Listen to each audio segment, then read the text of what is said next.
the welcome. Thank you to all of you for braving the weather tonight to come and hear a little bit about my journey through the wilderness. When I initially received the invitation, I thought, okay, this is nice. And then after a few months, I emailed the Dean back and said, what do you want me to speak about? So Mr. Dean, I've had some time to reflect on what those words mean to me, a journey through the wilderness. And I come this evening to just speak to you a little bit about what the journey for me has been so far. The Dean has spoken to you a bit about my CV. I initially said, Mr. Dean, you can just say I'm a student at COT.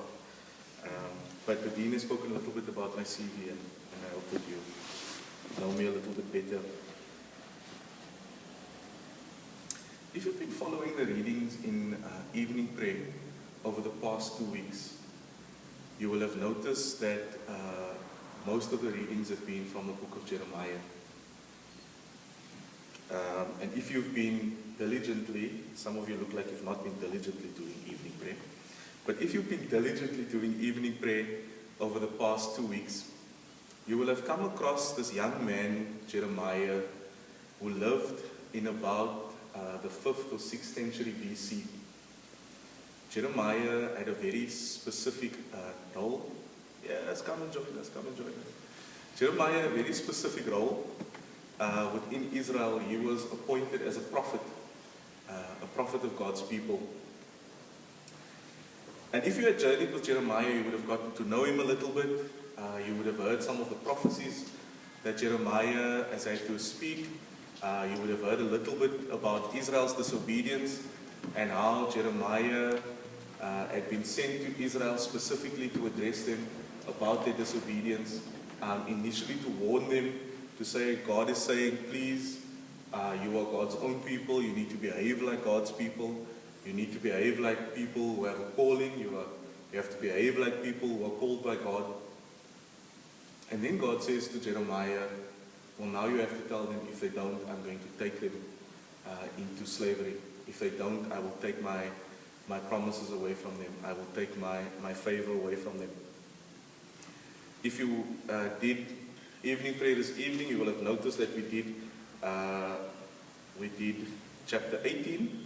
And if you've already started preparing for tomorrow, those who are very eager to do evening prayer, you will notice that we're going to do chapter 23. So we're going to skip a number of chapters. One of those chapters that we are going to skip is chapter 20.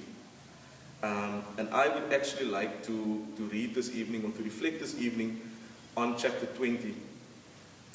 The chapter the passage that I'm going to read now is one of the complaints that Jeremiah makes to God. So Jeremiah sits down, he thinks about everything that's happening in his life, and he addresses God about how he feels. Jeremiah as we read the book of Jeremiah, we realize he's a very sensitive man. He feels things very deeply, and he experiences things at a very deep place. And so from that very deep place that seems to be hurting, he writes Jeremiah chapter 20 from verse 7.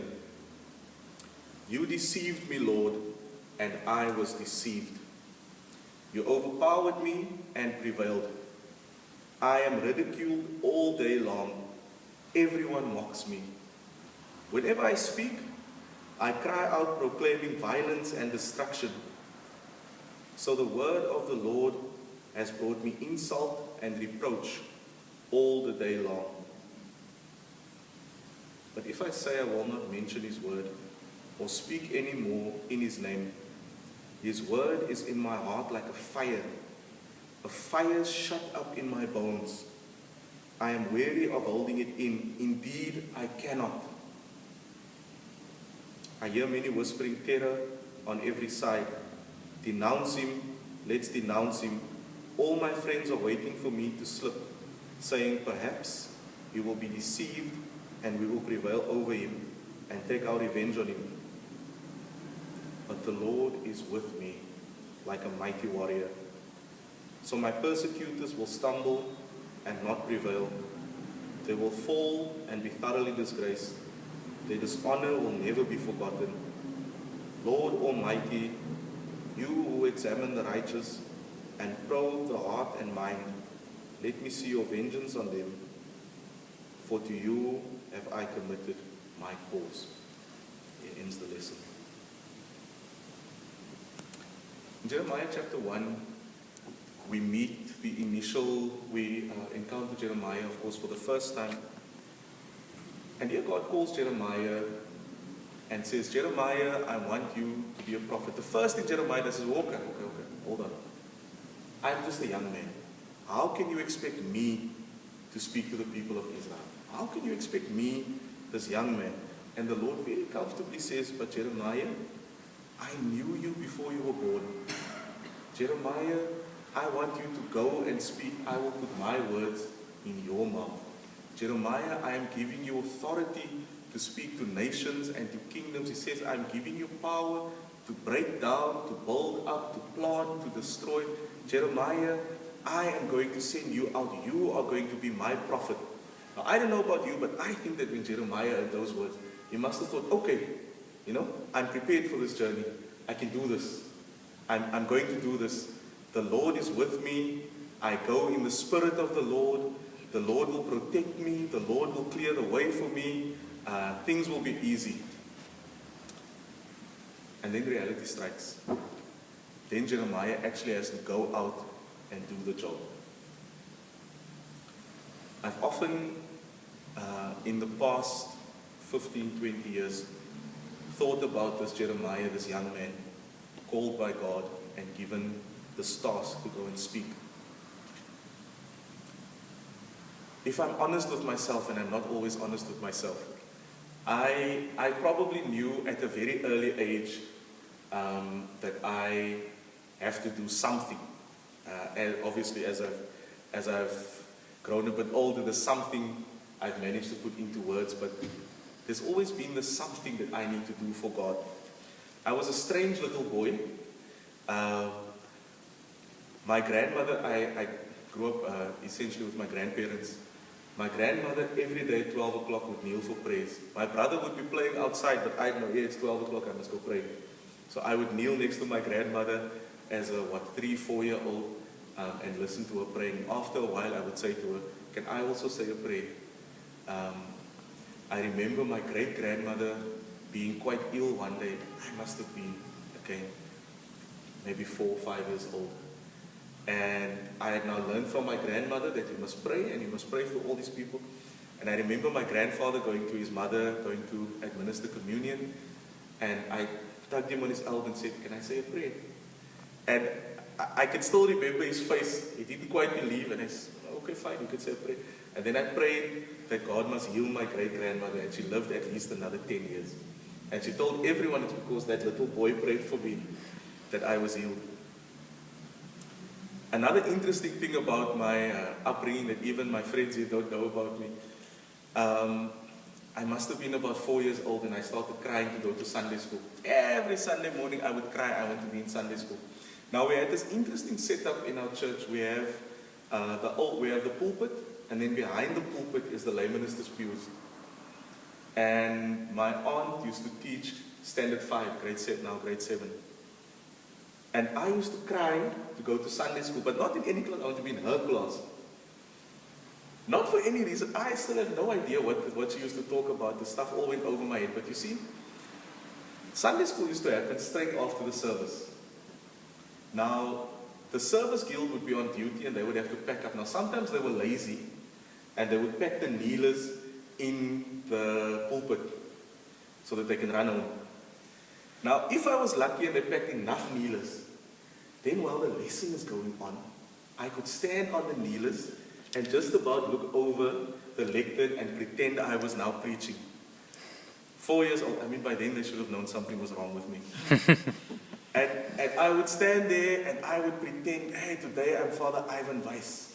Hey, and the next day I'm Bishop this one. Hey, and the next day. Of course, the people behind me had no idea. They thought I was just playing. But in my mind, as a 4-year-old, I imagined myself standing in front of this congregation preaching. As a 4-year-old. It didn't take too long. At 20, I stood in that pulpit for the first time and preached a sermon. And I would like to think that even at 4 years old, there was something that God had put in me. Sometimes we look at children, we think, what are they talking about? They don't know. But at 4 years old, I was standing in a pulpit preparing myself to speak to God's people.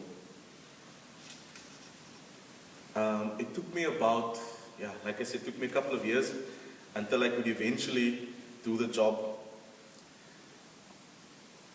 As I grew up though, I think people noticed something about me that I wasn't prepared to admit. I'm not sure if I'm allowed to say this in the sanctuary.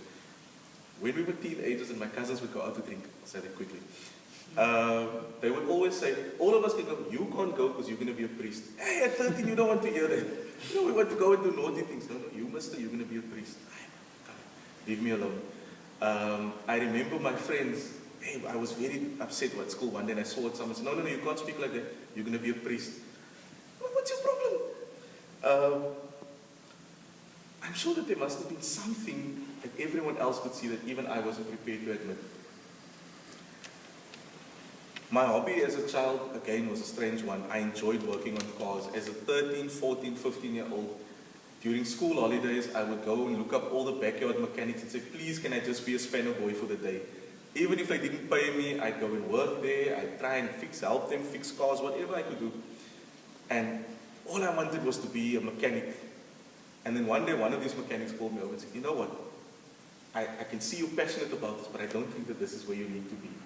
I was so upset. Eventually, I decided I'm going to study engineering. So I applied at UCT, got early acceptance, and when the final results came in, they said, oh, sorry, we accepted too many people. You're one of the people who will be falling out. I was very upset because I didn't apply anywhere else. I remember standing at the registration queue and thinking, what am I going to tell my mother? What am I going to do this year? And someone said to me, if you go just down the road, there's the faculty of what we call the faculty of rejects, social science. If nobody else wants you, social science will take you. So off I trotted to the faculty of social science, and I registered for an undergrad in environmental science. Okay, that day I had environmental and geographical science. Okay, geography I know. Then I went down the list. I don't want to do that. I don't want to do that. I don't want to do that. I don't want to do that. Social anthropology. Okay, I don't know what that is. Circle that. I'll do that. So I now have an honors in environmental science and social anthropology. The first one from UCT to have that joint honors, and that's exactly how I chose it.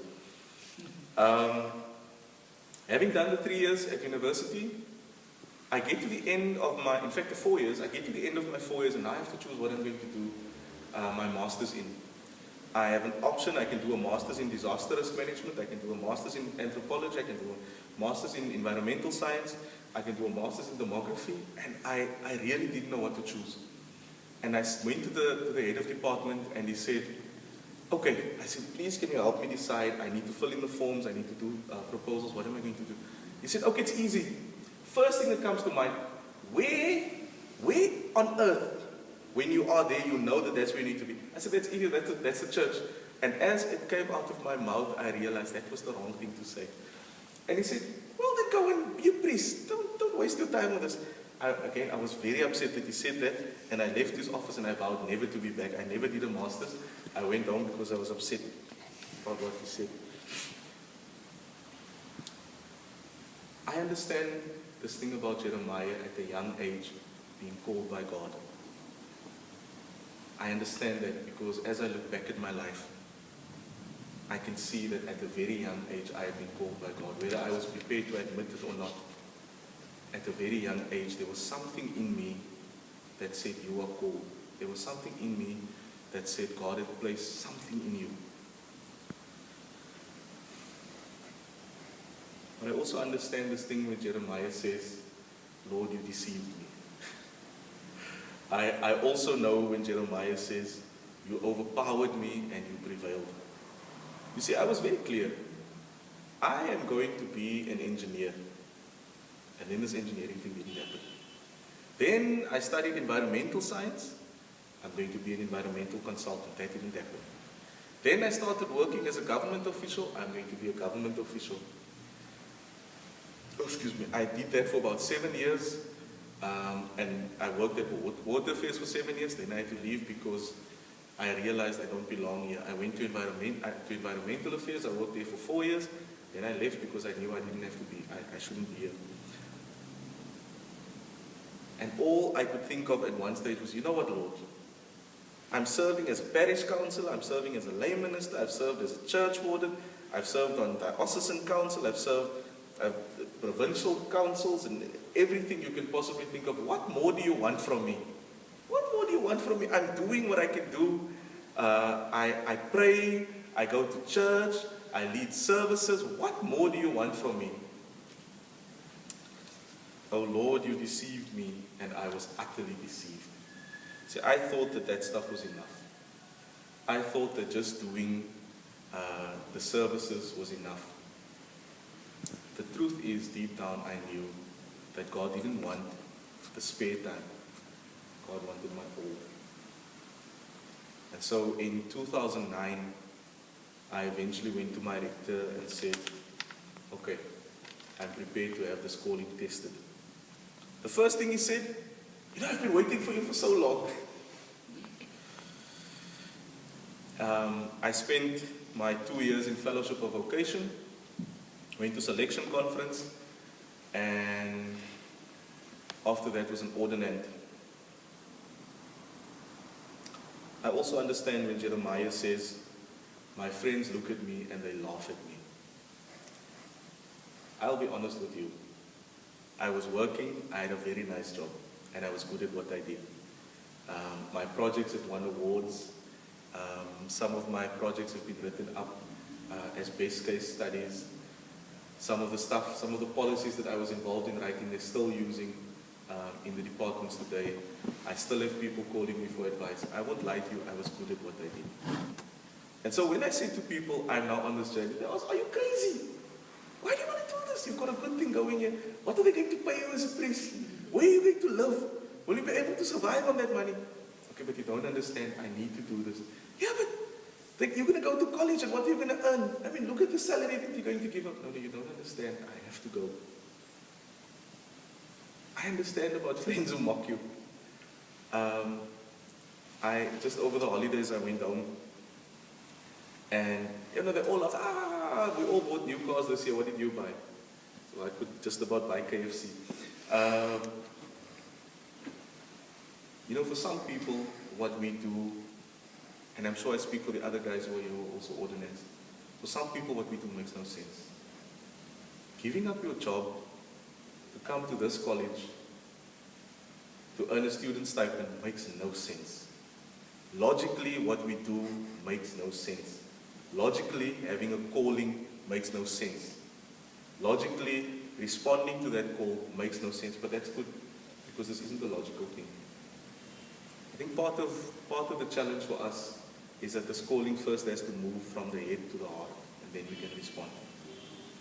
But until we've actually heard this voice inside, that's what we respond to. As long as I still think I can figure this out, I'm going to be utterly deceived. And the Lord will overpower me. Because there's something that we understand as people who are called. There's something that we have in common. And I'm sure that if Reverend Claire had to speak tonight, if the Dean had to speak tonight about their journey, there's something that we know. Jeremiah says, if I say I will not mention your word or speak any more in your name, then your word is like a fire that is shut up in my bones. I grow weary of holding it in, and I cannot hold it in. There's something that I've come to realize about being called, about this journey towards ordination. That as much as I want to say there's other stuff that I can do, as much as I want to say that there's other stuff that I'm good at doing, as much as I want to say there's other stuff that makes me happy, this is not where I am. It burns in my heart like a fire. It is shut up in my bones, and as much as I want to walk away, I cannot. As difficult as college is, and these guys can tell you college becomes difficult, as difficult as the people are that you have to deal with, I feel like David, Lord, I want to leave. There have been many times that I've wanted to pack my bags and say, I was happier when I was working in the department. And then I have to say to myself, Lord, where shall I run from your spirit? If I go to the heavens, you are there. If I go down to the depths, you are there. Where can I run from your spirit? This thing about being called, as far as I'm concerned, makes no sense. It makes no logical sense at all. There's no way you can define it. There's no way you can put words to it. All you know is that if God has placed something in you, it will burn in your heart until you respond to it. It will unsettle you until you deal with it. It will move you until you are able to deal with it. You can try as much as you want to shut it up, but like Jeremiah, I cannot. You can try not to deal with it, but like Jeremiah, I cannot. It burns within me, and at times it becomes like a fire that wants to consume me. I've been saying to some of the students that, we chose to be at the college, but we also didn't choose to be here. It was like Hobson's choice. We chose, but we didn't really have a choice. Somewhere this choice was made for us. I stand here tonight as a very different person to the one that entered the college last year. When I entered the college last year, I was a very individualistic person. I had my things. This is what I want. I brought half my life to the college. I was very self-sustaining. I had everything that I possibly needed for the college. I didn't need to live in community, nothing. I'll tell you what, living without a salary for a year will teach you a few things. I learned very quickly that you need people. I learned very quickly you can't do this on your own. I learned very quickly that unless you understand that your strength comes not only from yourself but from those around you, you'll never be able to do this. And I've also learned, like Jeremiah, that the Lord is with me like a mighty warrior. That the Lord will protect me. That even when I stumble, I can prevail because the Lord is my mighty warrior. I stand here today a very different person. I hope that the people who've journeyed with me over especially the past 18 months will agree with me that I'm a very different person to the one who arrived here. I remember when I arrived, I said to myself, you must try and get out of this college as quickly as possible because this place isn't for you. And halfway through last year, I was told by the bishop that I can stay for another year. I wasn't very happy about that, but I think it was the best thing that they could have done for me. I won't admit that to the bishop, by the way. I think it was the best thing that they could have done for me. I'm able to see things about myself that I wasn't able to see before. I'm able to experience things this year that I couldn't experience last year because perhaps I wasn't ready for it, perhaps my attitude wasn't right. I'm able to spend time with people now that I've got to know them, and I can do so in a very different way and in a very different light. So I'm very thankful to God for the opportunity even to be at the college for another year. As difficult as this year is, as difficult as I know it's still going to be for the next 3 terms, I'm very appreciative of God for the opportunity to be in the college for this year, to serve in the cathedral, and to experience ministry among you over the next year. And I want to thank you, Claire, thank you, Mr. Dean, for the opportunity also to be of service here. I want to thank you for coming out this evening, for braving the storm, for coming to listen to my story. I hope that when you leave, you won't say, I was deceived. But I would like to say that for those of us, and I believe that all of us are called, but I think that one of the greatest things in life that we can do is to discover exactly what it is that God has created us for, and to try and live our lives in line with what God has called us to do. I believe that it doesn't always make us happy. It doesn't always mean that life goes the way that we want it to go. But I think it's then that we understand that God works all things for the good of those who love Him.